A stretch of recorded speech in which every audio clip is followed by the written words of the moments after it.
ओम श्री गुरुवे नमः।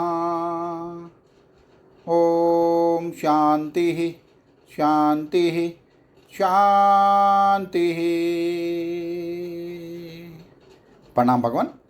भगवान पक्षपात रहित अनुभव प्रकाश श्री स्वामी विशुद्धानंद जी प्रचित काली कमली वाले बाबा जी द्वारा विरचित बड़ा ही दिव्य ग्रंथ, और इस ग्रंथ से सत्संग चल रहा है सर्ग नंबर 3, और उसमें भी चल रही है प्रहलाद आख्यान की व्याख्या।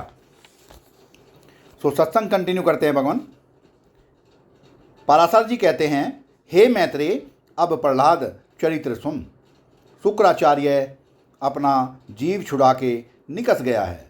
यह प्रसंग सुनकर हिरण्यकश्यप ने पुत्र को बुलाकर कहा, तेरे पास क्या शक्ति है जिसके बल किसी उपाय से भी तू मरता नहीं? यह मंत्र कहाँ से सीखा है? प्रहलाद ने पिता के चरण चूमकर कहा, हे पिता, मैं मंत्र यंत्र आदि कुछ नहीं जानता, परंतु आप सहित सर्व विष्णु को सम जानता हूँ, यही मंत्र है।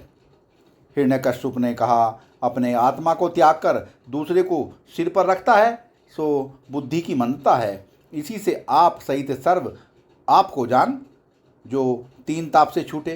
प्रहलाद ने कहा, सर्व संसार का सार विष्णु आत्मा है।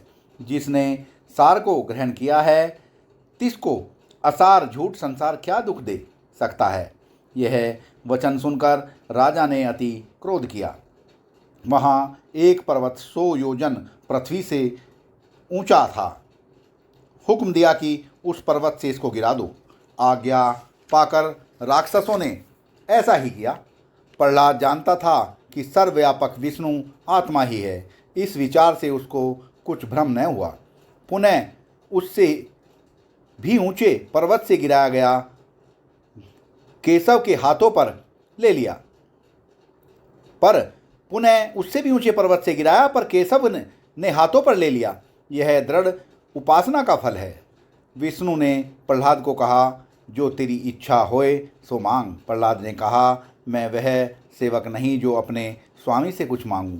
जो पिता का नाश मांगूं तो मुझको लज्जा है, क्योंकि स्थावर जड़गम तू ही है। हिरण्यकश्यप कहाँ है? वहाँ हिरण्यकश्यप होकर कहता है, विष्णु मत कहो। यहाँ कहता है सर्व विष्णु ही है। इससे यही मांगता हूँ कि तेरे बिना और कुछ न जानूँ। जो तू कहे। मेरा तेरे ऊपर उपकार है कि तेरी मैंने अनेक उपद्रवों से रक्षा की है। मेरा तेरे ऊपर उपकार है कि तेरी मैंने अनेक उपद्रवों से रक्षा की है, सो नहीं, क्योंकि जब सर्व उपकार्य तू ही है तो उपकार तेरा किस पर है? विष्णु ने देखा कि प्रहलाद अचाहा है। आज्ञा की नेत्र मूंद। प्रहलाद ने नेत्र मूंद कर खोलने पर देखा तो अपने को पिता के पास खड़ा पाया। हिरण्यकश्यप देखकर आश्चर्यमान हुआ और क्रोधित होकर सामर राक्षस से कहा कि यह बालक किसी उपाय से मरता नहीं, भजन माया का करता है। तुझको चाहिए कि इसको मंत्रों से व अन्य किसी उपाय से नाश कर। तब सामर दैत्य ने सहस्र उपाय किए कि बालक को मारूं, पर न मार सका, क्योंकि प्रहलाद को दृढ़ निश्चय था कि मंत्र पठन करता और मंत्र से मारने योग्य सर्व विष्णु आत्मा ही है। सत्संग को विराम देते हैं भगवान। आगे का सत्संग कर लेंगे। प्रणाम भगवान।